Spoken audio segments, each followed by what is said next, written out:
তো কেউ বলতে পারেন আমরা মানব আল্লাহকে, বেহেশতের মালিক হলেন আল্লাহ, জান্নাতের মালিক হলেন আল্লাহ, আমরা রাসূলুল্লাহকে কেন মানতে যাব? এরকম লোকও আমাদের সমাজে আছে কি না? আছে। এই যে আবু সাঈদ এক লোক, এই শিক্ষা কমিশনের মধ্যেও আছে, ইসলামী শিক্ষা কমিশন, অন্তর্বর্তী সরকার ওকে ঢুকাইছে। এই লোক বলে যে রাসূল সাল্লাল্লাহু আলাইহি ওয়াসাল্লামকে সর্বশ্রেষ্ঠ বলা এটা হলো একটা জঘন্যতম মিথ্যা। বলেন নাউজুবিল্লাহ। ওরা আহলে কোরআন, নাম দিছে কি আহলে কোরআন। এগুলা সব হলো ইহুদি খ্রিস্টানদের চক্রান্ত। কিন্তু আমার আল্লাহ কি বলতেছেন?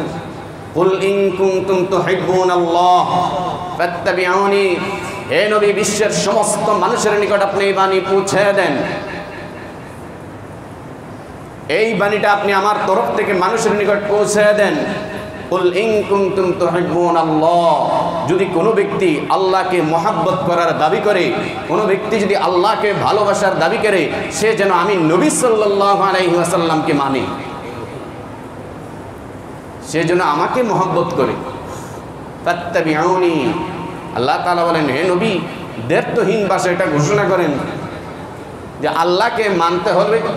আল্লাহকে মানার জন্য পূর্ব শর্ত হলো আল্লাহর প্রেরিত সর্বশ্রেষ্ঠ নবী মুহাম্মদ সাল্লাল্লাহু আলাইহি ওয়াসাল্লামকে মানতে হবে। আল্লাহকে, মুহাম্মদ সাল্লাল্লাহু আলাইহি ওয়াসাল্লামকে মানার অর্থই হলো আল্লাহকে মানা। আপনি মনে করেন বাংলাদেশ সরকার যখন তার দূত বিভিন্ন দেশের মধ্যে পাঠায়, ওখানে যে রাষ্ট্রদূত থাকে ওই দেশের সমস্যাগুলোর সমাধান এগুলা ওই রাষ্ট্রদূতে দেয়।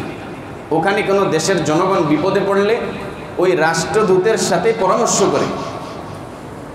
রাষ্ট্রদূত যেভাবে বলবে ওই কথাটা মানা হলো কেন্দ্রীয় সরকারের আদেশই মানা।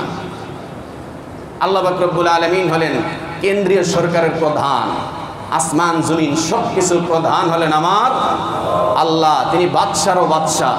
আল্লাহ পাক রব্বুল আলামিন আল্লাহর ফরমান জমিনের মধ্যে পাঠানোর জন্য আল্লাহ জিবরাইল আলাইহিস সালামকে মনোনীত করছেন। তিনি বার্তাবাহক।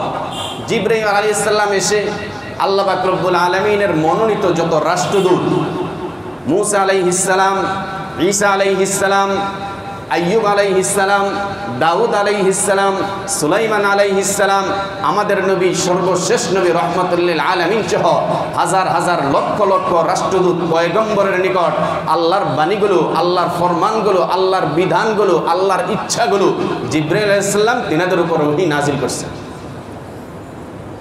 তো কেন্দ্রীয় সরকারের ফরমানগুলো বাস্তবায়ন করে বিদেশে রাষ্ট্রদূতগণ। আল্লাহ পাক রব্বুল আলামিনের তরফ থেকে এই রাষ্ট্রদূত হলেন সমস্ত নবী রাসূলগণ। রাসূল সাল্লাল্লাহু আলাইহি ওয়াসাল্লামকে মানার অর্থই হলো আল্লাহকে মানা।